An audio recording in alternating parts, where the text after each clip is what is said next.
Denting dawai menyuarakan sebuah. Filosofi Kopi ini salah satu cerpen favorit dari sekian banyak cerita yang ada di buku Filosofi Kopi.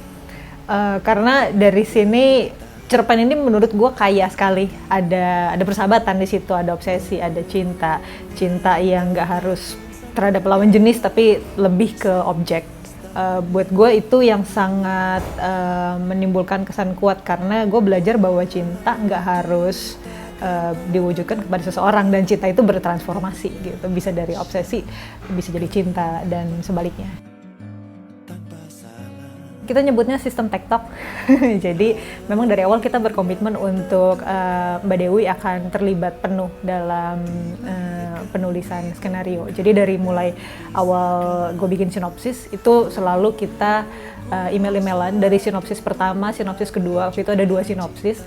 Lalu dari situ kita maju ke treatment, itu juga kita selalu tektokan. First draft sampai akhirnya final draft itu kita selalu email-emailan dan gue baru akan maju revisi setelah gue dapet catatan dari Mbak Dewi.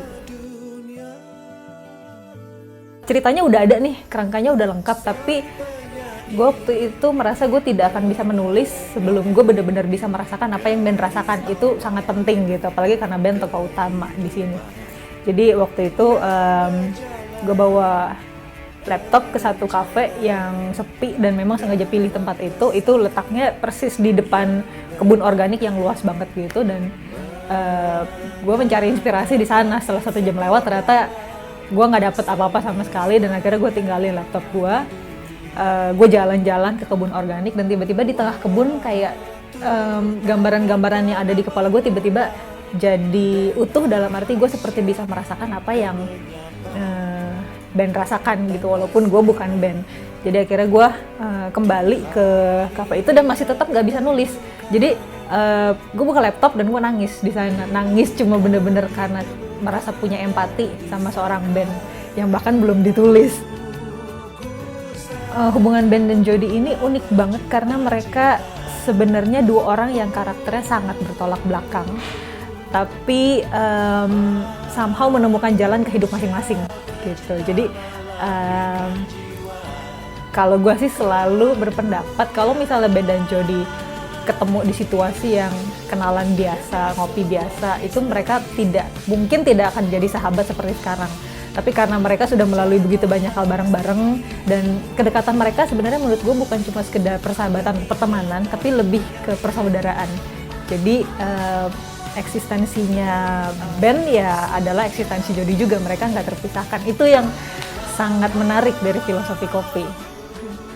Lewat film ini, gue sendiri sebagai penulis dan mudah-mudahan penonton juga bisa mengalami hal yang sama, mendapati bahwa kita semua sebenarnya punya akses untuk berdamai dengan apapun masalah yang kita punya, baik itu masalah dari masa lalu, konflik di masa depan, konflik sama orang lain, itu semua kita punya akses untuk berdamai dengan diri sendiri dan orang lain ketika kita membuka mata untuk melihat lebih dekat. Sebenarnya apa sih ini konflik ini? Sebenarnya masalah apa sih yang sedang gue punya dengan sahabat gue, dengan orang tua gue, dengan kekasih? Ketika kita mau belajar untuk membuka mata dan hati, melihat lebih dekat, masalah itu sebenarnya nggak terlalu rumit. Kita cuma perlu bersedia untuk paham aja.